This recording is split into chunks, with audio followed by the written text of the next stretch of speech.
Les amis, je vous dis bonjour et bonne arrivée sur Arbis Cookings. Aujourd'hui, je vous présente la lasagne aux légumes. Voici mes légumes. J'ai ici haricots verts, corn chili ici, c'est haricots rouges. Et puis j'ai du zucchini, mes tomates, mes steaks, oignons, du beurre et la farine, sans oublier du fromage. Alors, dans ma poêle, je vais mettre le steak à, à concasser. Je concasse, hein. Voilà. Tous mes steaks, j'avais oublié de mettre un peu d'huile. Donc, on n'oublie pas de mettre un peu d'huile dans la poêle d'abord. Voilà. On concasse tous nos steaks. Voilà.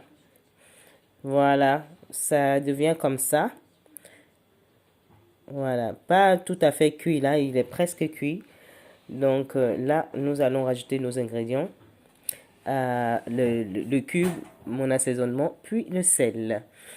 Et je rajoute mes oignons direct. Je mélange, je laisse sur le feu. Vous savez que j'aime bien les oignons bien croustis, donc même pas longtemps. Pendant que ça mijote pour 1 à 2 minutes, je viens mélanger tous mes légumes. Je les mélange et je vais les laisser de côté. Je retourne sur le feu pour vérifier mon steak. Vous voyez, c'est bon hein, comme ça. Là, je viens rajouter ma purée de tomates. Voilà, on ne laisse pas longtemps au feu hein, puisque on va aller au four avec. Et là, nous passons à notre béchamel. Là, j'ai pris deux grosses cuillères à beurre. Voilà, je vais faire fondre mon beurre, puis je rajoute ma farine, 2 cuillères, ou bien, oui, 1 cuillère et demie ou 2 cuillères. Voilà, je mélange bien pour que ça absorbe bien dans le beurre. Ça, c'est pour faire la béchamel. Hein. Et en attendant que ça mélange bien, on retire le steak du feu. Et là, on continue notre béchamel. Là, quand c'est comme ça, on vient rajouter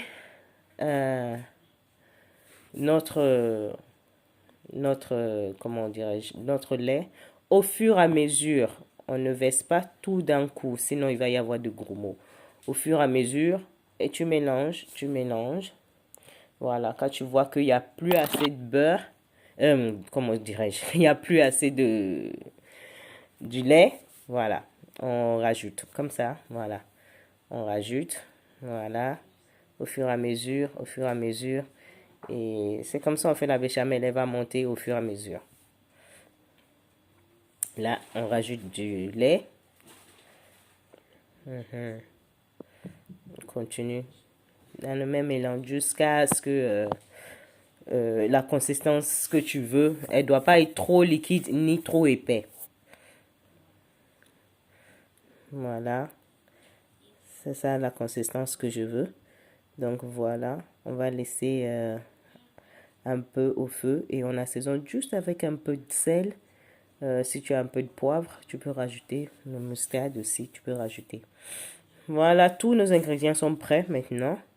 On vient, vous voyez, la béchamel. Voilà. Maintenant, on va tout disposer dans nos pots. Tu peux aller comme tu veux, hein. Mais moi, j'ai commencé par la viande. Tu mets un peu de la viande à la base. Voilà. Ensuite, on va mettre la béchamel. Je me trompe. Oui. Je ne me trompe pas. On met la béchamel. On met la béchamel. Puis, voilà. La gruyère. Et on vient maintenant avec les légumes. Et si tu as assez de place, tu peux enchaîner. Tu peux faire dans un grand pot, franchement. Pour ne pas faire tout ce travail-là. Moi, j'avais choisi de faire dans les petits pots. Voilà, ainsi comme ça. Après, je vais remettre la viande. Vous voyez, la viande, béchamel, gruyère. Et puis,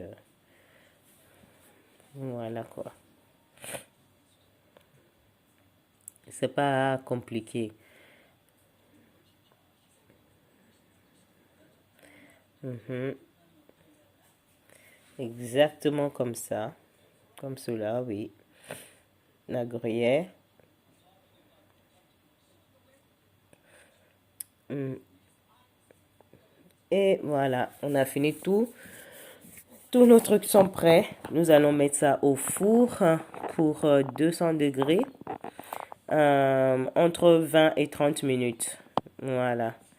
Voilà, à mi-temps, je pense 20 minutes après, je vous montre, c'est pas assez grillé comme je veux. Je veux que ça brûle un peu. Voilà. Donc, voici le résultat, la fin. Vous voyez comment c'est. Et avant de goûter, il faut vraiment laisser refroidir parce que c'est très, très chaud. Voilà. Comme ça, on goûte. Et c'était magnifiquement bon. Franchement, essayez et vous m'en direz vous-même. Et si vous avez d'autres questions, vous pouvez me poser. Merci vraiment d'avoir suivre